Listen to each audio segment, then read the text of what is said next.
They're looking for something else and they find something else which is sort of out in the landscape and out, you know, with this guy who has this scrapyard. It's this kind of alternative space for them that isn't about school and isn't about domestic life.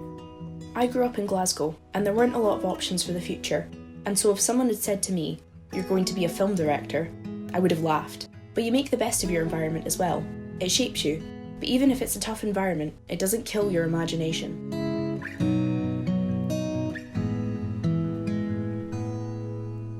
A term stemming from the kitchen sink dramas of the 1950s and 60s, social realism takes existing environments and builds the narrative drama within them.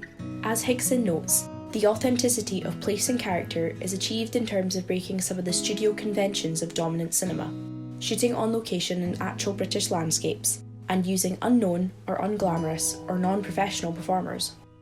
Two films I feel accurately fit this description are Lynne Ramsay's Ratcatcher and Cleo Bernard's The Selfish Giant. Each film stars a young male protagonist who dreams of a better life for himself and his destructive family, away from their low-class status. They become increasingly discouraged by their home environments and traumatic events. So let's explore these films' titular protagonists through the gaze of social realism to see how loss of innocence is portrayed on screen.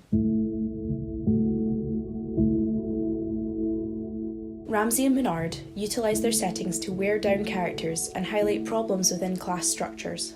Ratcatcher is set in a Glasgow scheme during the rubbish strike of the 1970s. Wherever protagonist James walks, there are piles of rubbish bags and dead rats. He and the other kids therefore resort to playing in unsafe environments. This is set up from the beginning sequence where James and his friend Ryan meet up by the canal, where a tragedy strikes. Later in the film, James explores an uninhabited house on the outskirts of Glasgow. This is showcased as a whimsical moment, juxtaposing with the scheme back home. Despite the sugar-coated presentation, what is really happening here is James is playing in another dangerous environment. Yet it still becomes his dream home as it is safer and cleaner than his current living situation. This dream, however, is most likely out of reach, which harkens back to the harsh realities of Glasgow in the 1970s.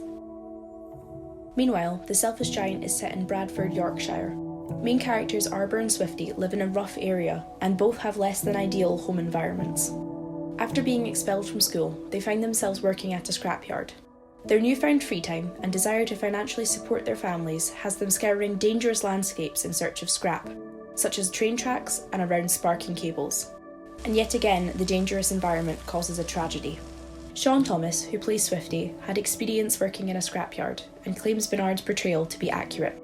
Yeah, I think every little bit what she's done with like the prices of the metal and how things go on and what they do and how people treat, like how Kitten exploits the children. I think she's got all that spot on and perfect, so I think she must have done a lot of research over it.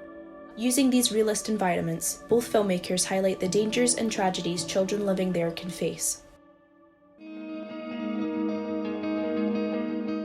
The settings and circumstances in each film cause the death of one or more children. Circling back to Ryan, Ratcatcher opens with a few scenes featuring him. I've told you once, I've told you umpteen times. Keep your trousers tucked in your boots. The audience might be fooled into thinking he's the protagonist, but his early death cuts that short. In turn, it creates a parallel between Ryan and James. After getting into a fight, James pushes Ryan into the canal and runs out. He looks back to see Ryan hasn't resurfaced. However, he doesn't move to help him, instead standing traumatised trying to process what just happened. This isn't the only life the canal potentially claims. One child almost drowns, but is saved by James's dad, further exacerbating James's trauma. During the conclusion, James willingly jumps into the canal, unable to deal with his guilt and life circumstances anymore. It is left ambiguous what happens to him as the film concludes on another poetic moment. We shift from seeing James submerged to his family moving to the house he explored earlier. However, the shot returns to the canal and we don't see him resurface. It begs the question of what the true reality is. Did James change his mind and his life improved? Or did he indulge in a fantasy during his final moments? Ramsay leaves this up to the audience. Instead of beginning with a traumatic event, The Selfish Giant builds up to it through the characters partaking in increasingly dangerous tasks. The breaking point comes when Arbor is sent to collect some electric cable. Swifty helps Arbor, but refuses to wear gloves as he brings the cable up. fuck's sake, Arbor, move! Yeah, I need gloves. Yeah.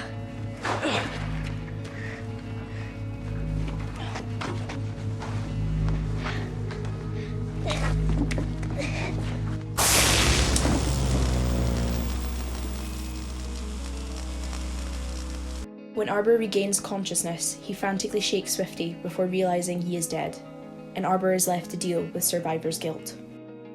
Bernard is much more straightforward with her ending than Ramsey. Arbor struggles with the death of his best friend and pushes everyone away. The exception is Swifty's mother, but she refuses to see him for a while. Arbor is only able to begin processing his trauma when she comes to his aid. Despite having different approaches, each film tragically portrays death in childhood and the trauma faced as a result. The settings have a major effect on the film's characters, but so do their home circumstances. In terms of masculinity, we see how toxic elements are beginning to affect the protagonists, and how it has formed through the adult men in their lives. James's dad is an alcoholic who is often neglectful. He appears to be closer to his daughters and doesn't try to know his son. Instead, he enforces his ideologies onto him. Where are you going?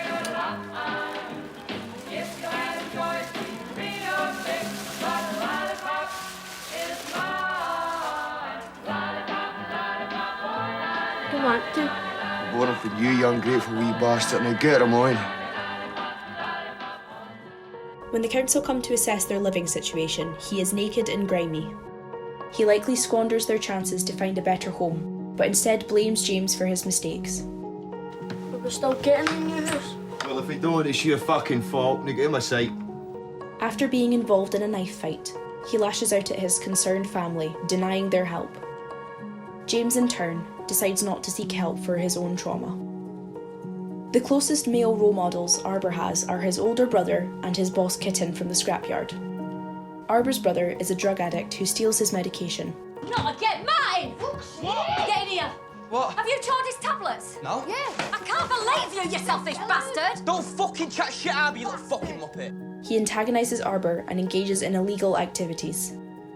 Witnessing this behaviour, Arbor also lashes out, getting in trouble at school and with the police. Kitten, likewise, is also verbally abusive and manipulates the boys into completing dangerous tasks for profit. Arbor and Swifty are used to this behaviour from their home lives, so continue to work for him without question, even competing for his attention. Both James and Arbor also have a troubled but loving connection with their mother. They care deeply but push her away when dealing with their trauma and conflicts like the older men do. They only find a true moment of peace when being held by their friend's mourning mother.